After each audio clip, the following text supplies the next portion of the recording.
Well, good morning, everybody.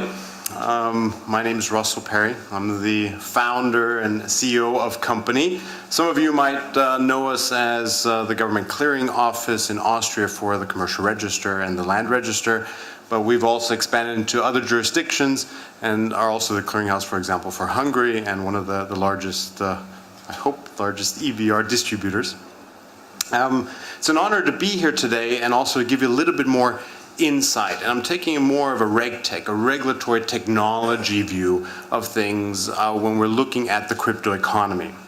And the crypto economy, thank you, Nick, also for the definition and the introduction. It is an amazing speed how this economy, this new extended or new future economy is actually developing. So what I want to talk about today is the KYC part, right? The business KYC part. How can we ensure that the expanding economy, the crypto economy, is not only serviced through digital solutions, but also servicing generally what we have in the registers to deploy and to enforce, to develop and to embrace the future. So the crypto economy, we already heard about coins and tokens, right? But what it has become in just a few years is an overall new investment asset class. An asset class where, I mean, when I'm in Vienna, for example, and I'm taking my Uber, the driver's actually talking about, oh, I bought my Bitcoins and my Litecoins and my Ripples, and what do you think about them? I'm like, oh wow, this has gone mainstream already. So that can be dangerous, right? So either that's the Ponzi scheme and the bubble that's just about to burst, or it has already been expanded to the retail investors. But let's have a look here. There's clearly, we spoke about rules. And here in Gibraltar, I would say you're at the forefront of the new crypto economy. But Gibraltar has also been at the forefront, obviously, in other regulated industries. For example, when I used to work at one of the largest sports betting and casino operators, bwin, the license base was here out of Gibraltar in order to service the entire European market. And this, of course, means in the beginning, there might not be the rules. At the same time, only the rules really allow you to work in an environment where there's some confidence from a business side, from a regulatory side, or also, of course, from a government side, that you know what can you do, but at the same time, not be restricted of what could be done, right? Think about the technology, of course, always being a step ahead, or a few years even ahead, from the regulation, from the playing field. So it's very, very important that we look at the rules in order to ensure that there's at least a framework that embraces new technology and doesn't restrict it. We hear a lot about blockchain, right? It's mainstream. I mean, it's also in the daily newspapers. And the first intention or the first point always is, it's going to replace the lawyers. It's going to replace the governments. We don't need any organization anymore. It's all in the blockchain. Obviously, there's a lot of hype around that, right? And I think that the hype cycle now over the past few years has already reached its highest point. And we're seeing that technology is now being deployed in ways for, especially blockchain technology, for efficiency gains. And we're talking about efficiency gains. It's not just about digitalization. It's really about how can we use technology in a way to bring in transparency, how can we ensure that there's an infrastructure part here, just like mobile was 25 years ago, right, when it went into digital. Or also the full digitalization through processes, be it in the financial industry, be it in the insurance industry, regulated industry, but also with the registers, of course, right? If we look at the register world, this big leap into full digitalization started, of course, more than 20 years ago, but it's still an ongoing process because there's more data. There's also a need to ensure that the data quality, the data integrity can be ensured because that is part of the economy. And looking at the overall crypto economy, right? We see that we already have the retail investors in this space. People trading their Bitcoins and their Litecoins, et cetera, et cetera. But we also see that there's an entire new investor class now coming in to the crypto economy. And this is really where it gets interesting, because we're talking about massive financial institutions. Right now, there might be 1 in 5, we might already be 2 in 5 of the financial institutions that are saying, in the next 12 months, we are going to set up the first trading or cryptocurrency trading desks, right? We also see that there's now hedge funds. I just spoke to a smaller fund yesterday. They're actually focusing on crypto economy, blockchain technology, and maybe a little bit wider. But there's a theme here, and there's this new asset class. It's not really clear how can that actually be addressed and what rules apply. But if we're talking about the emergence of the new asset class, we at the same time now have massive financial institutions also investing and setting up, as I said, hedge funds and also investment funds. So it's not something that is going to happen in the next, I don't know, few years. It's happening right now. And I think this is what we have to be aware of, that the speed, and I can only reiterate, the speed of this new investment, the crypto economy is unprecedented. Unprecedented in the time it takes to build new services, new assets, new products, et cetera, et cetera. If you look at new technologies like, let's go mobile, we go from GSM to 3G, that was a transition of maybe 10 years. If we look at the crypto economy, what used to happen in 10 years is happening in 6 months, right? And the question is, how do we ensure that there is a framework that we can operate, either as citizens, as investors, as regulators, as governments?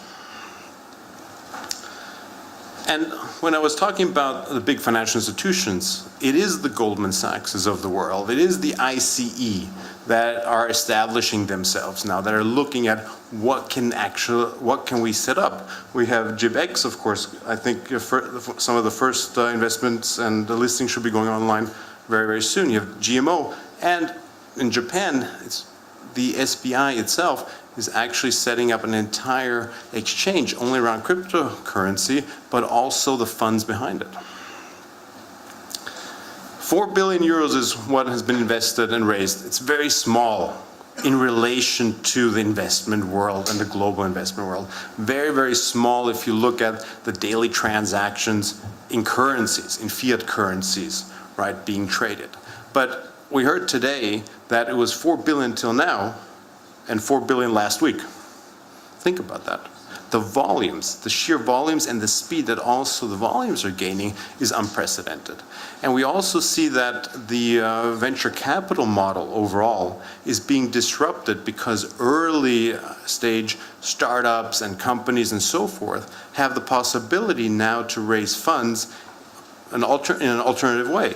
No longer a traditional VC way that's been around for about 30 years, 35 years, but directly and cutting out the middleman to the actual individual potential investor. There's a lot of problems. As I said, technology is always way ahead of regulation, ahead of maybe of acceptance. There's also way ahead of standards. But if we look at, historically, the crypto economy itself, it is regulated in some areas in the meantime, but we're talking about the last 5 years. So historically, it's like the last 5 years. So very, very short period. And the regulated investors have been hesitant because the question has been, what rules apply? Are there rules? What is my risk exposure? What is my regulatory risk exposure, right? But we also see that the guidance has been coming much, much more quickly. For example, we've seen the ECB, we've seen the European Banking Authority already come out with guidance and say, well, actually, we have a lot of rules today already, and we can apply them also to the new economy. But there might be some differences in interpretation, etc., and more guidance needed, but rules are pretty much in place. But this also takes me back. The rules is only one part. Trust is really what is the foundation, of course, of business, of trade, of investment, right? And the data behind that is becoming much more essential in building that trust and ensuring that there are the rules and that there's a level playing field for everybody. We've heard about the fourth anti-money laundering directive, of course, in Europe, went into place last year, MiFID II in January of this year. And these are regulations that have been focused on, should we call it the old economy or the incumbent economy, depending how you want to describe it. But at the same time, if you look at the regulation itself, it can apply, obviously, to the new crypto economy.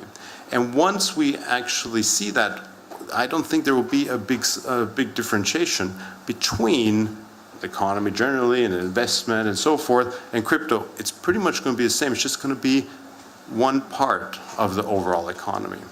And the regulators here, of course, are discussing, also at a speed I think that is unprecedented, because we're moving from the fourth anti-money laundering directive, the first decisions are ready, to what I would call the fifth anti-money laundering directive, and the sixth is right around the corner, right? And we're not talking about a 2 or 3 year period where there's a transition. We're really talking about 6 months, 9 months, all of a sudden, ooh, new regulation, oh, and 2 weeks before regulation goes into effect, there might actually be changes set forth by the regulatory bodies. So looking forward, I think if we can use, and the regulators can actually use the existing rule set, but establish a playing field, then we can also ensure that this new economy will develop not only rapidly, but of course also in an environment where we can ensure that there is trust built into that.